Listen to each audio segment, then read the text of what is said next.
Selon vous, existe-t-il des phénomènes qu'on ne peut ni voir de nos yeux, ni mesurer, et qui échappent à la science, à toute logique, mais qui pour autant existent et qui ont un sens? Vous connaissez probablement l'épidémie dansante de Strasbourg, datant de 1518, qui avait commencé lorsqu'une femme s'était mise à danser avec ferveur dans une rue de Strasbourg pendant 4 à 6 jours, et en une semaine, 34 personnes s'étaient mises à danser et en un mois, elles furent aux alentours de 400 à danser sur la place publique. Certaines finirent par succomber à des crises cardiaques, d'autres à des accidents vasculaires et d'autres encore succombèrent d'épuisement. Ce phénomène a été rétrospectivement attribué à ce que l'on appelle une hystérie collective. Et c'est justement de ce phénomène dont on va parler aujourd'hui. Il se fait que j'ai vu récemment, et pour la première fois, le film La prophétie des ombres. Un film datant de 2002. Je savais qu'il était tiré d'un livre, mais pas qu'il était basé sur une histoire vraie. Et voilà que j'étais sans le vouloir tombée dans un vortex. Voici un rapide résumé. Suite à l'apparition d'une bien curieuse créature, les témoignages de manifestations surnaturelles se succèdent. Les habitants de la ville en sont sûrs. Cette créature et toutes ces apparitions sont annonciatrices d'un mauvais présage. Et ils ont vu juste, puisqu'un drame se prépare. Découvrez aujourd'hui la triste histoire de la prophétie des ombres.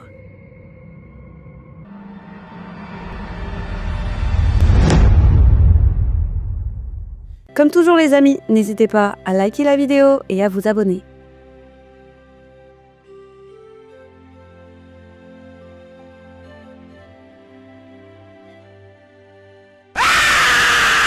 Voilà, ça c'était cadeau. Sachez que quand j'étais ado, c'était en même temps que l'émergence d'Internet, quand on commençait chacun à avoir des ordinateurs chez soi, on s'envoyait ça et on ne disait rien. On va parler de choses mystérieuses et paranormales. J'avais envie que vous ayez un peu peur. Direction la ville de Point Pleasant. C'est une petite ville située dans l'état de la Virginie occidentale. Et oui, encore la Virginie, pour ceux qui ont la ref. Tout a commencé il y a près d'un demi-siècle, dans la nuit du 13 novembre 1966. 4 amis, des jeunes du coin, décident, pour s'occuper un peu, d'aller faire un tour. Ils grimpent en voiture, roulent un peu au hasard et décident de se garer non loin des bâtiments militaires abandonnés de la ville. L'atmosphère type urbex a de quoi donner des frissons, certes, mais c'est surtout un endroit calme, un endroit idéal pour se poser un peu et discuter sans être dérangé. Ils discutent de tout et de rien, il n'y a pas âme qui vive dehors, c'est aussi sombre que désert lorsque tout à coup, leurs regards sont attirés par quelque chose dehors. Il fait trop noir pour correctement apercevoir les choses, néanmoins, impossible de rater ces 2 petites lumières rouges, elles sont comme 2 billes scintillantes qui transpercent la nuit. Bizarre, les 4 amis plissent les yeux pour essayer d'identifier ce qui se trouve juste en face d'eux. Ces 2 faisceaux lumineux sont à peine 2 mètres de leur véhicule. Ils devinent dans la pénombre une impressionnante silhouette d'environ 2 mètres. On dirait un homme, il est planté là, il ne bouge pas. Il les fixe avec ce regard rouge vif, tout droit sorti d'un film de science-fiction. Pour mieux voir, le conducteur allume les phares de la voiture, et là, c'est le choc. C'est une vision de pure horreur, une vision qu'ils n'oublieront jamais. Se tient en face d'eux une créature humanoïde. On dirait un homme, certes, mais avec de grandes ailes. La créature est d'un noir si intense que les lumières des phares n'arrivent pas à se refléter dedans.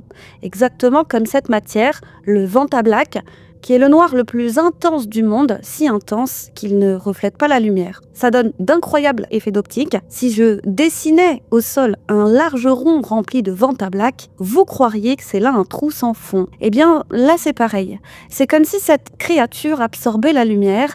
Ses jambes présentent une impressionnante musculature. Elle n'a pas de bras. À la place, elle possède de gigantesques ailes qui, là, sont repliées. Ses yeux d'un rouge intense sont comme hypnotiques.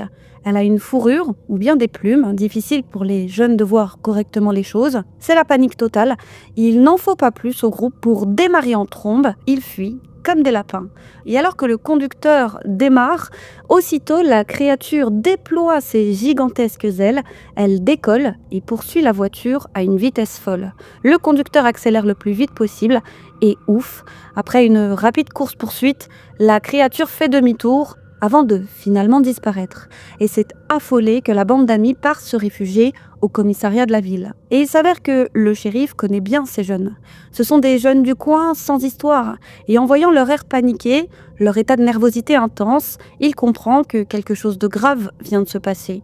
Les amis lui racontent l'impressionnante rencontre qu'ils viennent de faire. Le shérif a l'habitude de recueillir des témoignages, mais dès comme ça, pas vraiment. Ce qu'ils disent lui paraît fou et insensé, mais il les sent sincères. Son instinct lui dicte qu'ils ne mentent pas. Peut-être qu'ils ont mal vu les choses, ou que quelqu'un leur a fait une mauvaise blague, mais il est sûr de leur bonne foi. Ils ont vu quelque chose, et ce quelque chose les a bouleversés, les a terrifiés même. Le shérif note consciencieusement leurs témoignages. En allant patrouiller sur les lieux, il ne remarque rien d'anormal, et voilà qu'après une poignée de jours seulement, l'histoire se répand comme une traînée de poudre. Et oui, à Point Pleasant, tout le monde se connaît, les habitants se sont passés le mot, puis ce sont les journalistes de la région qui relayent l'incroyable rencontre.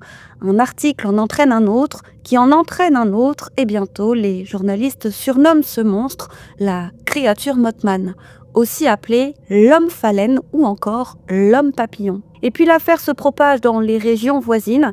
Des journalistes des quatre coins de la Virginie se déplacent pour interroger les jeunes et la population de Point Pleasant.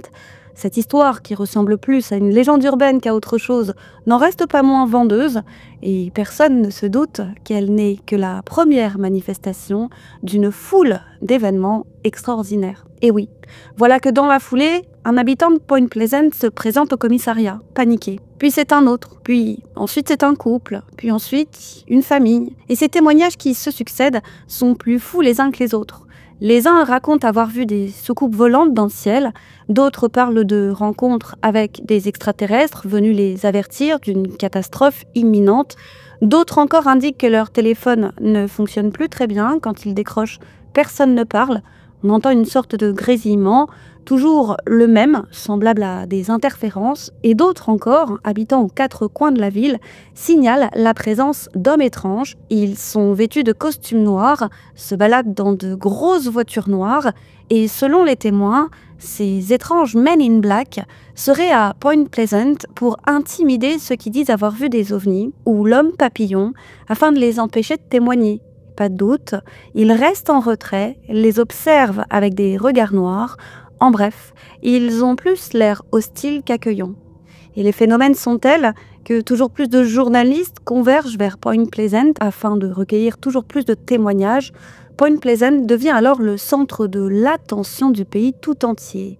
Il se murmure qu'il s'y passe des choses étranges, des phénomènes venus d'ailleurs, des phénomènes paranormaux. Et un journaliste new-yorkais, John Keel, décide à son tour de s'emparer de l'affaire. C'est un écrivain et journaliste américain spécialisé dans les histoires d'ovnis ou encore les phénomènes paranormaux. Il a longtemps travaillé sur ces affaires, disons, extraordinaires. Alors il décide de faire le voyage.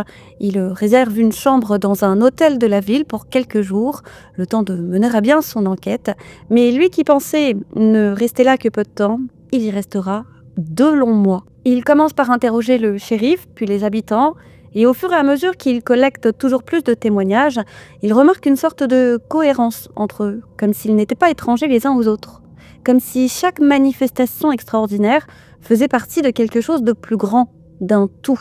Alors il note tout consciencieusement. Une fois son enquête terminée, il retourne à New York, et il en arrive à la conclusion, tout comme les habitants de Point Pleasant avant lui, que cette créature humanoïde, ces apparitions fantastiques, ces hommes en noir et ces interférences inexpliquées n'ont qu'un seul but, prévenir la population qu'un drame se prépare.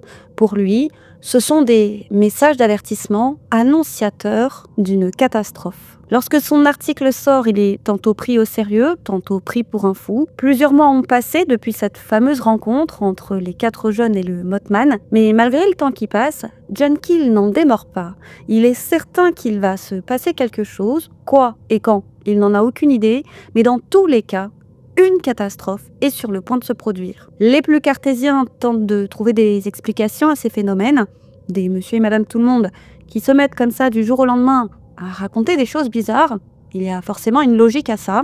Concernant le Mothman, ils pensent qu'il s'agit sûrement d'une grue cendrée. C'est un grand oiseau de la région, mesurant entre 1,10 m et 1,30 m, et qui, une fois ses ailes déployées, peut mesurer plus de 2 mètres d'envergure. Ils se disent que les jeunes ont mal vu, ou peut-être qu'ils ont mal interprété ce qu'ils ont vu. Les 4 jeunes n'en démordent pas. Non, ce qu'ils ont vu n'est pas une grue cendrée et ils savent parfaitement à quoi cet oiseau ressemble puisqu'ils habitent la région depuis toujours et des grues cendrées, ils en ont déjà croisé. Selon eux, la grue cendrée est trop petite. Or, la créature qu'ils ont vue était dotée d'un gabarit impressionnant. Elle avait les jambes massives et musclées, ce qui ne ressemble en rien aux pattes squelettiques d'une grue cendrée. Et comment expliquer une telle différence de taille? On parle d'une créature de plus de 2 mètres, pas d'un oiseau qui, au maximum, fait 1,30 m.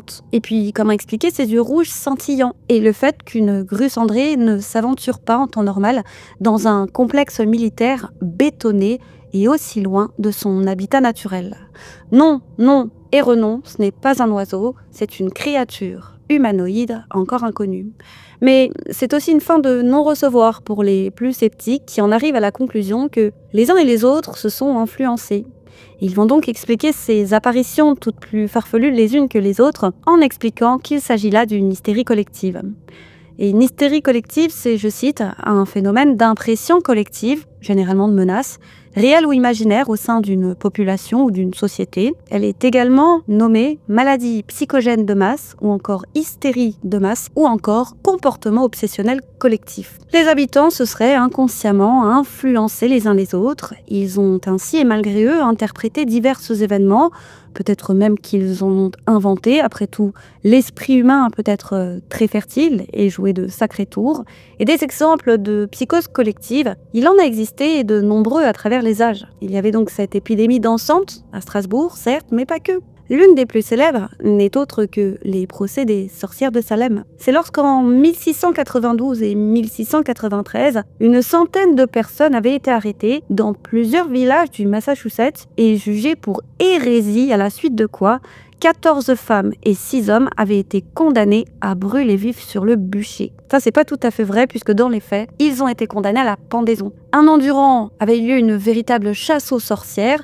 Tout avait commencé en 1962 à Salem, un petit village du Massachusetts, avec plusieurs témoignages émanant de jeunes filles du village. Les plus connues étant Abigail Williams, Anne Putman et Betty Paris.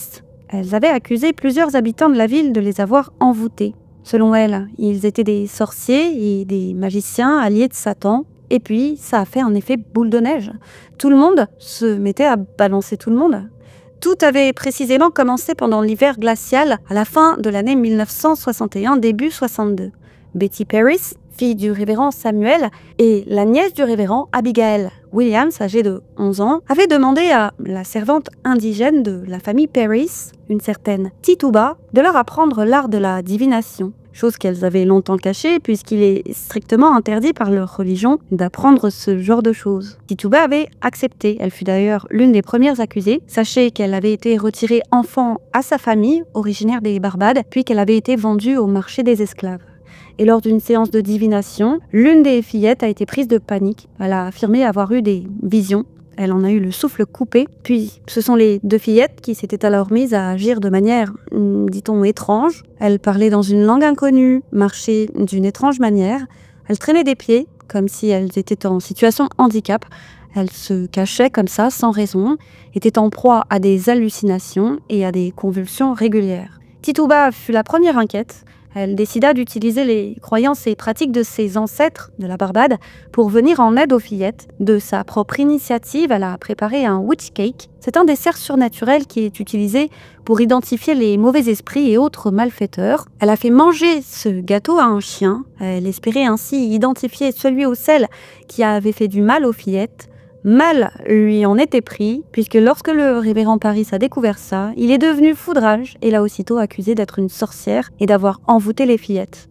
Elle fut conduite en prison et n'a eu la vie sauve qu'après avoir accepté de se confesser. Voilà, elle s'est rétractée, fut libérée et a été rachetée par un autre propriétaire après cette chasse aux sorcières qui a tout de même duré plus d'1 an. Mais il y avait un contexte assez important, susceptible d'apporter un début d'explication à tout ça. À l'époque, le village où tout avait commencé ne bénéficiait d'aucun pouvoir public. Les natifs amérindiens étaient encore présents en nombre, ce qui donnait lieu à une cohabitation difficile. La méfiance était omniprésente, Méfiance qui ne régnait pas qu'entre les Amérindiens et les colons américains. Cette méfiance régnait aussi entre les villageois eux-mêmes, ou plus exactement, entre les villages. Les uns accusant les autres d'avoir plus de privilèges, les habitants de Salem étaient envieux des habitants de Salem Town, qui connaissaient un développement commercial impressionnant grâce à son port et donc à sa localisation stratégique qui permettait les échanges de marchandises.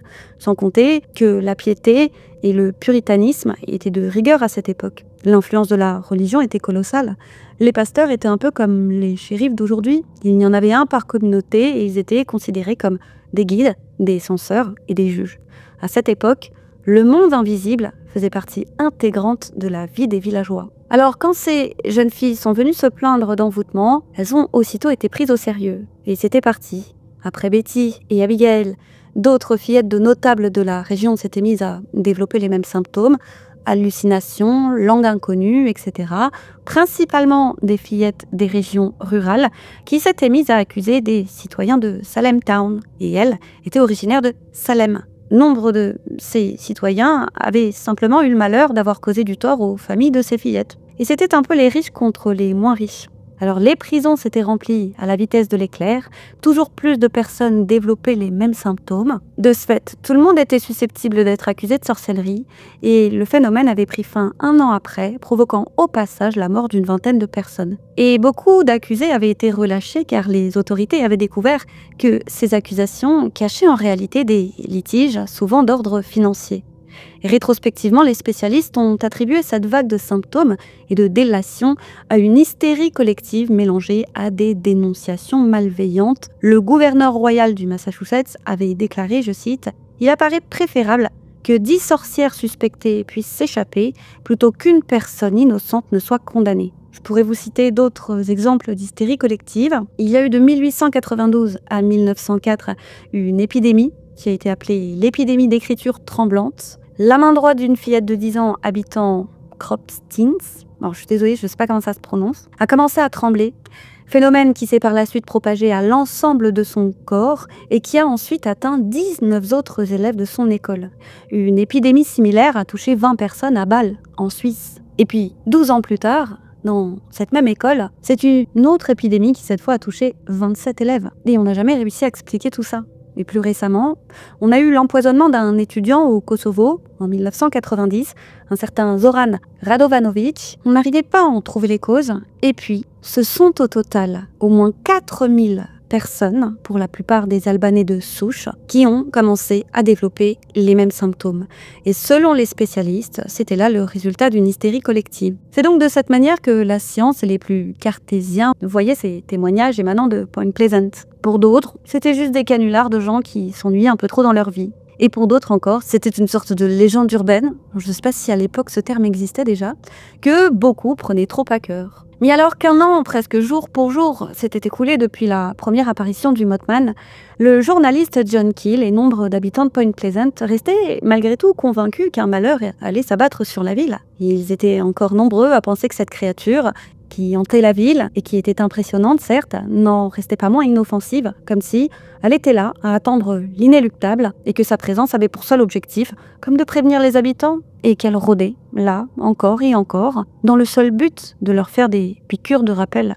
Le Mothman serait une créature venue d'ailleurs ayant un pouvoir de prémonition qui descendrait sur Terre pour sauver les habitants d'un malheur imminent.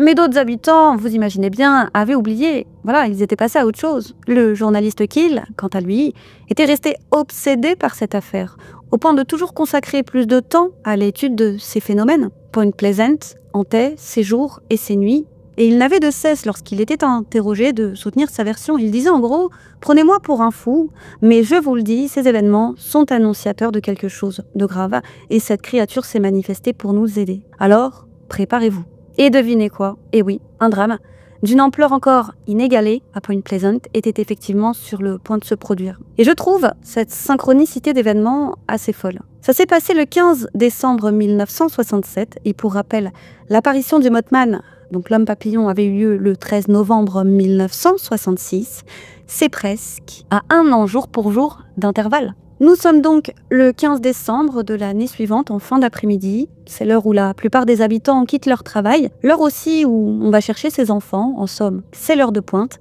Les routes les plus fréquentées sont, comme à leur habitude, bondées de voitures. Avec les bouchons, nombre de routes sont inondées de voitures à l'arrêt. Et l'une des plus fréquentées, c'est celle qui relie Point Pleasant à Gallipolis, la ville voisine, qui est située juste à côté, mais qui fait partie d'un autre État, en l'occurrence l'Ohio. Et les deux villes, et donc par la même occasion les deux États, sont séparés par une rivière, la rivière Ohio. Et pour la traverser, il faut emprunter le Silver Bridge, donc un pont, et sa fameuse route 35. À cette heure, le trafic est saturé. Il y a des dizaines et des dizaines de voitures qui sont à l'arrêt sur le pont suspendu lorsque tout à coup, la structure se met à trembler. Ce sont de tout petits tremblements au début. Les plus observateurs se rendent immédiatement compte que quelque chose ne va pas. Certains sortent de leur véhicule pour sentir le sol et s'assurer que non, ils ne rêvent pas. Puis les tremblements se font de plus en plus forts, mais ils ne sont pas assez forts pour que la plupart des automobilistes se rendent compte des choses. Les plus alertes se mettent à courir en hurlant que le pont est sur le point de s'effondrer. Ils abandonnent leur véhicule et courent aussi vite que possible en hurlant aux autres d'en faire de même. Ils ont raison, le pont est effectivement sur le point de lâcher. Et ce que personne ne sait, c'est que la structure de ce pont est défaillante. Elle avait présenté des signes de fragilité déjà 10 mois auparavant. Des experts chargés de surveiller les structures de ce type dans la région avaient noté dans un rapport que l'une des chaînes de suspension semblait présenter des malfaçons. Selon les experts, important de les corriger, sans quoi, à terme, le pont risquait de s'effondrer. Mais ils n'avaient noté aucune urgence. Voilà, c'était plus dans le temps qu'ils préconisaient des travaux. Alors, les pouvoirs publics s'étaient dit, bon, ça va. Comme dans l'immédiat, il n'y a pas de risque, eh bien, on s'en occupera plus tard.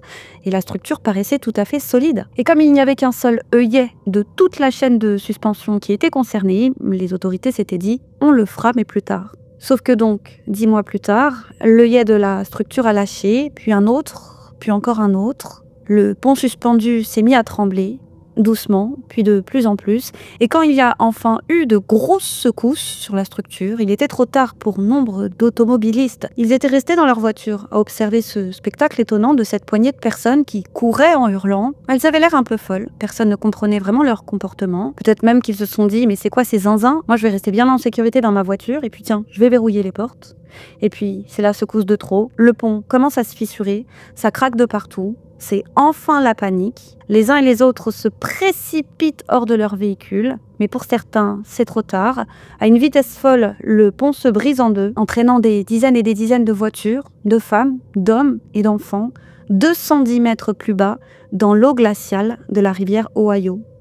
46 personnes trouveront la mort, et parmi elles, 2 n'ont jamais pu être repêchées. Et c'est là la plus grosse catastrophe que Point Pleasant ait jamais connue. Et vous imaginez bien que, pour beaucoup, c'était là le fameux mauvais présage. Les mises en garde du Mothman avaient été ignorées, et voilà, la catastrophe s'est produite. Et plusieurs témoins disent avoir aperçu une créature ailée et humanoïde survoler le Silver Bridge juste avant qu'il ne s'écroule. Le Mothman aurait tenté, jusqu'à la dernière minute, de prévenir qu'une catastrophe terrible allait se produire. Plus jamais, il n'est réapparu dans la région. Le Mothman est depuis devenu une légende urbaine et il est vu, comme ça, à l'occasion, ça et là dans le monde, et il descendrait sur Terre pour prévenir la population d'une catastrophe imminente. Cette histoire a depuis été intitulée La prophétie des ombres, nom tiré du livre à succès de John Keel, qui a été adapté au cinéma en 2002 avec Richard Gere. Je suis tombée tout à fait par hasard sur ce film sur YouTube et j'avais adoré ce film. Je sais qu'il avait fait grand bruit à l'époque, mais je ne l'avais jamais vu. Je n'avais jamais lu le livre non plus. Et je ne vous cache pas que j'ai tout autant aimé le film que je n'ai aimé me renseigner, après l'avoir vu, sur l'histoire vraie qui se cache derrière cette histoire. Sachez que cette catastrophe entraînera de profondes réformes aux États-Unis. Le système de surveillance des ponts sera modifié pour éviter qu'une malfaçon observée, même mineure, ne soit ignorée, comme ça a été le cas à Point Pleasant. Et remarquez le timing, ces malfaçons ont été observées 3 mois seulement après l'arrivée du Mothman, en plein battage médiatique, alors que tous les habitants voyaient ici et là des manifestations extraordinaires. Voilà les amis, comme toujours, à vos claviers. Est-ce que vous pensez que ce genre de manifestation venait d'ailleurs, que ces créatures dotées, par exemple du pouvoir de prémonition, peut-être envoyé de l'au-delà ou de quelque part pour nous prévenir. Et je ne vous parle pas forcément du Mothman, je vous parle du monde invisible. Je sais qu'il y a pas mal de personnes à travers le monde qui ont cette capacité à voir des choses, que ce soit des apparitions. C'est pas mon cas, mais c'est par exemple le cas de ma mère. Elle m'a plus d'une fois étonnée. Et d'autres amis que j'ai rencontrés plus tard, je vous avoue que je n'aurais jamais cru à ce genre de choses. Puis d'ailleurs, j'ai passé des années à pas croire ma mère, parce que pendant longtemps, j'ai pensé, je ne crois que ce que je vois. Et il y en a qui voient des choses en rêve, qui parfois vont avoir des rêves prémonitoires. Et c'est en grandissant personnellement que j'ai eu la conviction que c'est pas mon cas, certes, mais c'est le cas d'autres personnes. Donc dites-moi si vous y croyez ou non, dites-moi s'il vous est arrivé des choses, à vous. Moi je sais que dans le petit village de ma mère, là où elle a grandi, ils étaient une poignée à voir une femme, donc c'est un petit village berbère perdu dans les montagnes kabyles, et ils étaient une poignée de villageois à voir une femme noire, à la peau noire, c'était dans les années 40. Il n'y avait aucune famille ayant la peau noire dans le village. Et cette femme avait des espèces de, vous savez, de serpents dans les cheveux, un peu à la façon de la médusa, je crois. Bref. Je sais qu'ici en Occident, ça peut paraître fou, mais n'oubliez jamais, les amis, que si nous, en France, on a tendance à s'éloigner de ce genre de choses, dans d'autres cultures, le monde invisible, on ne le laisse pas de côté, on s'en occupe. Voilà. C'est tout pour aujourd'hui. Les amis, je vais m'arrêter là, je pourrais encore en parler des heures. Merci de nous avoir suivis, comme toujours, n'hésitez pas à liker la vidéo si elle vous a plu, à vous abonner si ce n'est pas déjà fait, et promis, prochaine vidéo, c'est du pur True Crime.